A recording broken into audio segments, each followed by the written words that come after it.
राधाष्टमी, गौरी अष्टमी, लाल वस्त्र में लाल फूल रखकर उसमें थोड़ा धना और 5 गोल सुपारी, 5 बेलपत्र इस लाल वस्त्र में रखकर घर के मध्य भाग में पूरे घर का केंद्र बिंदु मिला लो, पूरे घर का नाभि कोण मिला लो, पूरे घर का नाभि स्थल, मध्य स्थल मिलाकर वहां पटे पर रखकर कुकू चावल से पूजन कर उस पर 3 बार पानी को फेर कर भगवान श्री गणेश जी महाराज के मंदिर में बिना बोले जो रखकर आ जाता है, उसके घर में कभी क्लेश नहीं होता, सुख और शांति ये दोनों प्रवेश कर जाती। गणेश जी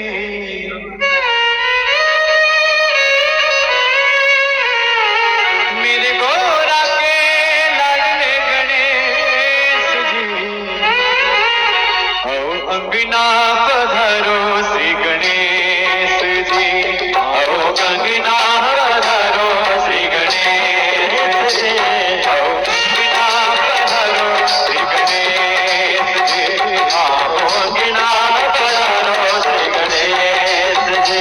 दुनिया में इसलिए हर लक्ष्मी के साथ गणेश जी ने हर अवतार लिया। लक्ष्मी कितनी है? अष्टलक्ष्मी। गणेश कितने हैं? अष्टविनायक। एक लक्ष्मी के साथ एक गणेश है। और ये मत सोचना कि लक्ष्मी का एक स्वरूप है।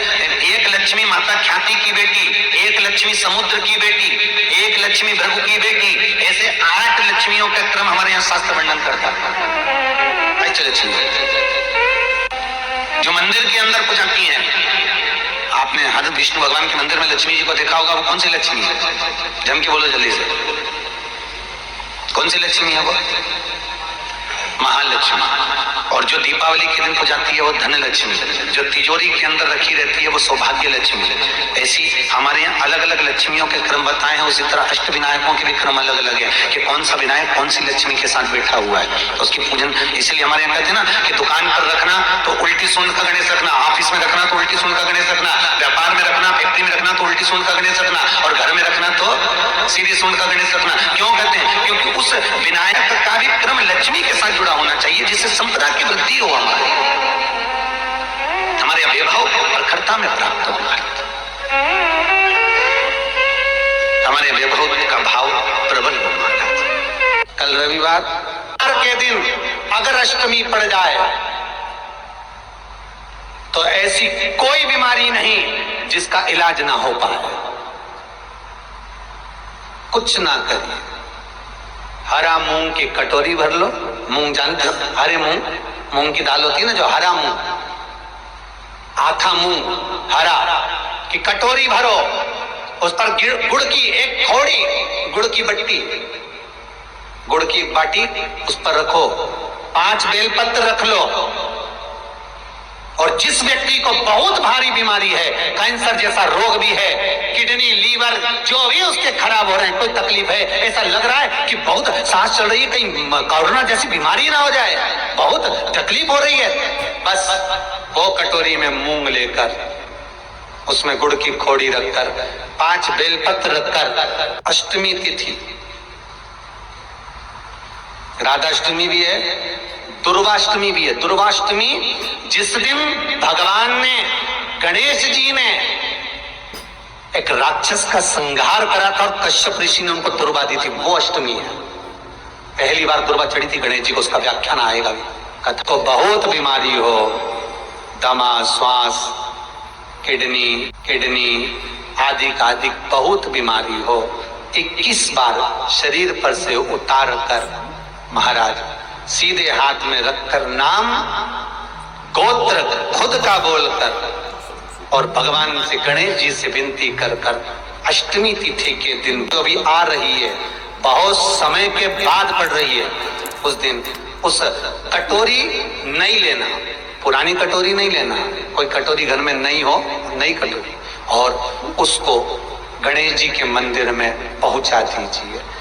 गणेश जी के मंदिर में पहुंचाएं, गणेश जी के मंदिर में पंडित जी भी बैठे रहे, हाथ में मत देना, उस कटोरी को भले दरवाजे पर चौखट पर गणेश जी के राइट हैंड की ओर, आपका उल्टा हाथ होगा, गणेश जी का सीधा हाथ होगा, तो गणेश जी का जो राइट हैंड हो दर्शन करते समय सीधा हाथ इधर आएगा, उस हाथ के वहीं पर अर्थात जमीन पे ही रख देना, पर रखना भूमि पर ही। महाराज कैसी भी बीमारी होगी, अगर चलने में भी तकलीफ हो रही होगी तो अष्टमी को कर कर देखना, 11 या 12 तक आपको अंतर मालूम पड़ जाएगा। ये अष्टमी कोई साधारण नहीं है। बधाई हो, झूला झूले, झूला झूले, गौरी गजानन। बधाई हो, झूला झूले, झूला झूले, गौरी गजानन, झूला झूले। ओ शंकर जीवन को झूला झूलावे, शंकर जीवन को झूला। नौकरी सर्विस नहीं मिल रही हो, बहुत तकलीफ हो, 7 बेलपत्री केसर को घिसकर चंदन बनाकर बेलपत्री पर बीच वाली पत्ती पर ओम लिखना है। दोनों पत्तियों पर भी एक आद्यशक्ति जगदम्बा के नाम की केसर की बिंदी लगाना है, दूसरे में श्री गणेश रिद्धि सिद्धि के नाम की बिंदी लगाना, शिव जी पर समर्पित करते जाए, शंकर को चढ़ाते जाए। अष्टमी के दिन भगवान शंकर को बेलपत्र समर्पित जरूर करना चाहिए, वो भी शाम के समय। आप लोग तो जानते होंगे, जब 64 योगिनियां माता शंकर भगवान के सामने नृत्य करती हैं, तब भगवान शिव उठकर खड़े होकर उन 64 योगिनियों को अपने हस्त कमल पर धारण करते हैं, और हस्त कमल पर धारण करते हैं, तब उन 64 योगिनियों को लक्ष्मियां प्रदान करती हैं। लक्ष्मियों को, लक्ष्मी माता को वो 64 योगिनियां दी जाती है। लक्ष्मी मैया उन 64 योगिनियों को भगवान विष्णु के पास लेकर जाते हैं, भगवान नारायण उन 64 योगिनियों को ब्रह्मदेव के पास लेकर जाते हैं, उन 64 योगिनियों को ब्रह्मा जी ब्रह्माणी को प्रदान करते हैं, ब्रह्माणी उस 64 योगिनियों को ले जाकर माँ जगतजननी आद्यशक्ति को देती है, आद्यशक्ति उन 64 योगिनियों को ले जाकर शिव को समर्पित करती है। शंकर भगवान की कथा कहती है, बेलपत्र पर केसर का भाग लगाकर ओम लिखकर केसर का ही तिलक लगाकर माँ आद्यशक्ति गणेश जी रिद्धि सिद्धि के नाम से 7 बेलपत्र शिव को समर्पित कर कर लाल वस्त्र में उसको बांधकर, जिसका व्यापार व्यवसाय या नौकरी सर्विस नहीं हो, समय से लगन देख रहे हो, शादी नहीं हो रही, बहुत समय से परेशान हो गए कि विवाह नहीं हो रहा, हम तो टेंशन में पड़ गए, लड़की 28 साल 30 साल का लड़का हो गया, विवाह नहीं हो रहा, कुछ मत करो। राधा अष्टमी, गौरी अष्टमी की तिथि आए तो अशोक सुंदरी वाली जो जगह है वहां पर हल्दी की 7 बिंदियां लगा दो, लड़का लड़की का हाथ उस बिंदी पर रखवा दो, उसका नाम गोत्र बोलो, उसी हल्दी में उसके हाथ पीला करवा दो, और पीपल के पेड़ पर उस हाथ के 5 छापे पड़वा दो, 3 महीने में विवाह पक्का हो जाता है मालूम। उसका इतना, अशोक सुंदरी के उस हल्दी का इतना प्रमाण। जब मेरे गणेश जी महाराज को भूख लगी, षडानंद कार्तिकेय को भूख लगी, अशोक सुंदरी को भूख लगी, और भूख लगने पर उन्होंने अपनी माँ पार्वती जी से कहा, मैया बहुत भूख लग रही है, भोजन दो ना माँ। ब्रह्मा ब्रह्म लोक में रहते हैं, भगवान विष्णु वैकुंठ लोक में रहते हैं, इंद्र लोक में रहते हैं, पर मेरे महादेव मृत्यु लोक में रहते हैं, पृथ्वी पर। जरूरी नहीं है कि पृथ्वी पर रहने वाले व्यक्ति के पास में 24 घंटे चांदी की चम्मच होगी और सोने की थाली होगी। जी तो नेत्र बंद करके बैठे थे, भोजन पर ध्यान नहीं दिया। बच्चे भूख से बिलख रहे थे, क्रोध आ गया मेरी माता को, मेरा बच्चा भूख से बिलख रहा है, मेरे स्तनों में दूध भी नहीं आ रहा, नहीं तो मेरे बच्चों को पिला देती। अब बच्चों को स्तनों में दूध कब आए? जब मेरे पति मेरे पर दृष्टि दे गए। अब करूं क्या? पति तो मौन होकर तब साधना में लीन थे। बच्चों को भूख से बिलखती हुई देखकर माँ पार्वती जी ने शंकर भगवान को उठाया और निकल गई। शिव जी को निकल गई माँ, और पार्वती जब शंकर भगवान को निकल गई, चारों तरफ हाहाकार मच गया कि भोलेनाथ ना जाने कहाँ है। सबने माता पार्वती जी की स्तुति करी। तब शंकर भगवान को प्रकट करने के लिए पार्वती जी ने अपने शरीर से धुआं प्रकट करा।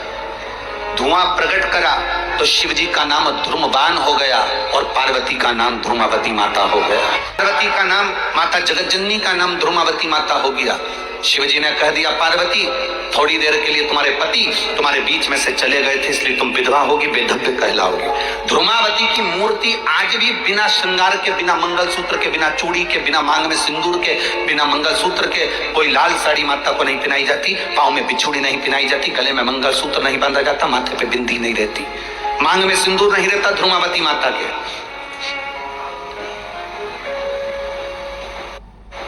कभी अगर आप दतिया जाएं तो ध्रुमावती माता की दर्शन कर सकते हैं। कभी आप जबलपुर के पास में जाएं धूमागाम तो मां धूमावती माता का दर्शन कर सकते हैं। धूमावती माता, तुम अपने पति को थोड़े समय के लिए निगल गई थी तो तुम बेधव्य स्वरूप में आ गई, पर ध्रुमावती, शिवजी कहते हैं, ध्रुमावती तूने अपने बच्चों के कल्याण के लिए मुझे निगला था, इसलिए मैं तुझे वर देता हूं, तेरा दर्शन करने वाला दुनिया में कभी हार नहीं सकता, विजय प्राप्त करता है। भारती की पंचमी के दिन नियम है, अगर कभी किसी भी नदी में हम स्नान करने के लिए जाएं, एक डुबकी लगाना चाहिए। कितनी डुबकी लगाई? एक डुबकी लगाने के बाद उसी नदी की मिट्टी को, पत्थर को उठाकर घाट पर रखकर स्वस्तिक बनाकर उसकी पूजन अगर हल्दी से कर कर घी का दिया जला दिया जाता है तो घर में कभी लक्ष्मी की कमी नहीं होती। लक्ष्मी हमारे यहाँ टूट मान रहती है। किसी भी नदी में नहाए, किसी भी नदी में स्नान। भगवान देवाधिदेव महादेव की कृपा से भादव के पावन महीने में जिस समय पर भगवान श्री गणेश जी महाराज का प्रागट्य हुआ है, गणेश क्या है? गणेश हमारा विवेक है, गणेश हमारी विनयता है। श्री गणेश जी महाराज हमारा विवेक भी है और श्री गणेश जी महाराज हमारी विनयता भी है, हमारी विनम्रता भी है। जो विवेक से काम करता है और विनम्रता में अपने जीवन को जीता है, समझ लेना कि वो गणेश जी की पूजन रोज करता है, प्रतिदिन कर रहा है, क्योंकि उसमें विनम्रता भी है, उसमें विवेक भी है। और बड़ी जरूरी है, विनम्रता अगर नहीं है आपके भीतर में तो आप परमात्मा को प्राप्त नहीं कर सकते। अष्ट विनायक में एक विनायक, सबसे प्रबल विनायक, अष्ट विनायक में सबसे प्रबल, जहां के वृक्ष भी मोर का रूप लेकर आवाज लगाते हैं शिव जी को, जहां की नदी सिंधुरासुर असुर के कारण करहा रही है, तो उस नदी का नाम भी करहा पड़ गया।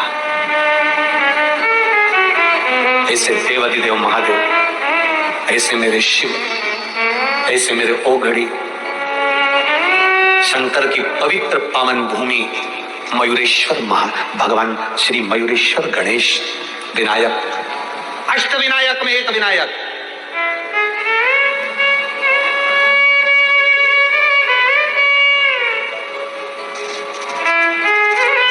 हजारों बेलपत्री के वृक्ष थे, हजारों बेलपत्री के वृक्ष मोरगांव के अंदर, हजारों।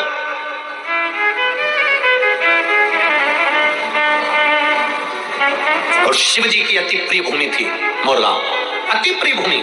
पुणे के इस पवित्र आनंद में, पुणे के इस जिले के अंदर, पुणे के अंतर्गत ये मयूरेश्वर सुंदर गणेश जी के अष्ट विनायक में एक विनायक है। शायद हमारे हिसाब से तो अष्ट विनायक की पहली यात्रा यहीं से प्रारंभ होती होगी, जहां तक अगर विचार हो तो मयूरेश्वर से ही प्रारंभ। अष्ट विनायक की पहली दर्शन यात्रा अगर कोई निकलती होगी तो मयूरेश्वर से निकलती होगी। पहली मयूरेश्वर आता होगा, फिर उसके बाद दूसरे दूसरे गणेश। क्यों? हजारों बेलपत्री के वृक्ष, शिव जी की परम प्रिय भूमि। लोग कहते हैं मयूरेश्वर विनायक जहां विराज रहे हैं वहां केवल गणेश जी हैं। याद रखना, मयूरेश्वर विनायक के मंदिर में केवल गणेश जी नहीं है, मयूरेश्वर विनायक के बाहर जो नंदी बैठा है वो शिव के ही प्रतिबिंब के रूप में विराजमान है। शिव के रूप में पूरे भारत की भूमि पर कहीं पर भी भ्रमण कर लेना, गणेश जी के मंदिर के बाहर नंदी नहीं मिलेगा। कौन कौन गया है मयूरेश्वर? विनायक का दर्शन करने, है कि नहीं नंदी? केवल एक पूरे भारत की भूमि पर केवल एक गणेश का मंदिर, एक विनायक का मंदिर ऐसा है जिनके बाहर नंदी विराजमान है। वो नंदी क्यों है, उसका कारण यह शास्त्र का। ये पुणे की भूमि, ये पुणे की जो धरा है, ये पुणे की जो भूमि है, ये कोई साधारण भूमि नहीं है। यहाँ बहुत देवताओं ने आकर तप साधना करी, मेरे महादेव की पवित्र भूमि है। एक शिवलिंग का वर्णन तो हमने अभी पिछली कथा में भी वर्णन किया था। पुणे के पास में पुणे से शायद औरंगाबाद जाते हैं तो वहां एक शिवालय पड़ता है जहां भक्त के लिए नंदी थोड़ा सा खसक गया। उस शिवलिंग का भी हमने वर्णन किया। यहाँ नजदीक इतने शिवालय, पुणे की इस पावन धारा के आसपास में जितने शिवालय का आप दर्शन करोगे, जितने अष्टविनायक का दर्शन करोगे, पुणे के आसपास के क्षेत्र में कहीं भ्रमण के लिए जाना, लोग कहते हैं हिल स्टेशन चलो, घूमने चलो, यहाँ चलो, वहां चलो। हम उनसे कहते हैं एक बार पुणे में आइए और किसी भी शिवालय में बैठ जाइए, आपको वही हिल स्टेशन का आनंद आएगा। जिस शिवालय में बैठोगे शंकर की भक्ति में, उस आनंद को आप पाओगे। और शिव नाम होठों पे चढ़ गया रे, तो समझो ये जीवन की माहेती सिद्धि विनायक मंदिर का स्मरण, सिद्धि विनायक भगवान का स्मरण की क्यों बैठे वो अष्ट विनायक में एक विनायक बनकर, क्यों बैठे? कार्तिकेय जी ने विश्वास के बल पर तारकासुर का संहार कर दिया था, क्यों बैठे? पार्वती जी ने विश्वास के बल पर शिव जी को प्राप्त करा था। सती माता ने विश्वास के बल पर शिव तत्व को प्राप्त कर लिया था। शिव तत्व पूरे विश्व में कोई ऐसा नहीं जो शंकर की पूजन करता हो और भृंगी की पूजन ना करता, पूरे विश्व में। पर शिव पुराण कह रही है कि भृंगी की पूजन पूरा विश्व करता है। उस भृंगी ऋषि जो भगवान शंकर का आराध्य है, भगवान शिव का स्मरण करते हैं, भगवान शंकर का अनुमोदन करते हैं, भगवान शंकर के स्मरण में जो दिन रात डूबे रहते हैं, उस भृंगी की आराधना संपूर्ण विश्व करता है। जब शंकर की आराधना करता है तब वो कैसे करता है? क्योंकि भृंगी केवल शिव की आराधना में लगे रहते थे, शंकर का ही अनुमोदन करते थे। श्री शिवाय नमस्तुभ्यम, कुछ दूसरा आता ही नहीं था, केवल शंकर, शंकर के सिवा कुछ भी नहीं, केवल शिव। आज भी नियम है, जिसके घर में ज्यादा चूहे होते हैं ना, 5 लड्डू चतुर्थी के दिन सोबरी ऋषि के नाम लेकर घर में रख दो, जिंदगी में कभी चूहा नुकसान नहीं करेगा। घर में नियम बना लो, जिनके उदर से जुड़ी परेशानियां, जिनको पेट से जुड़ी जितनी प्रॉब्लम हो, भोजन ना पचता हो, एसिडिटी होती हो, या भोजन में जो भी तकलीफ हो, बस एक नियम बनाओ। एक नियम आपके भीतर होना चाहिए, प्रतिदिन का एक नियम, कि भोजन करने के बाद अपने हृदय को हाथ रखना है और हमें शिव का नाम पुकारना है। चाहे तो ओम नाथ कर लो, ओम का उच्चारण भी अगर आप लंबा स्वर में कर रहे हो तो भोजन जो तुमने किया है वो पचेगा और तुम्हारे शरीर में कष्ट नहीं होगा, वो भोजन पच जाएगा। भारत की कथा कहती है, शिव महापुराण की कथा कहती है, भगवान द्वारकानाथ ने युधिष्ठिर से कह दिया कि इस राजसूय यज्ञ को करने के लिए ऋषि पुरुष मृगा का होना जरूरी है। तो कहीं अपने ऋषि पुरुष मृगा मिलेंगे कहाँ?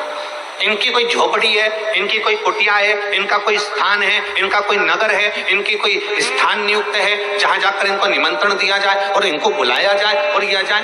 तो कह दिया भगवान द्वारकानाथ ने, हम भी नहीं जानते कि शंकर के भक्त ऋषि पुरुष मृगा कहाँ रहते हैं, बस इतना मालूम है कि वो शिव के भक्त हैं।